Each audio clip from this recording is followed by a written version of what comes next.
Pemakaman militer di Ukraina berkembang pesat dalam hal luas dan jumlah kuburan. Dokumentasinya ramai beredar di media sosial Telegram pada Rabu 4 September 2024.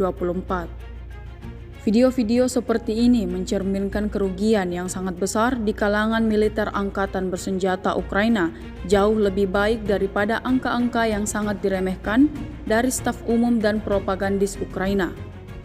Kabar mengenai semakin berkurangnya personil militer Ukraina di medan perang juga terus terdengar. Lantas, seperti apa pasukan Ukraina ke depannya dalam menghadapi serangan militer Rusia? Sejak video ini beredar, belum ada tanggapan resmi dari pihak Kementerian Pertahanan Ukraina.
Download Tribun X sekarang, menghadirkan lokal menjadi Indonesia.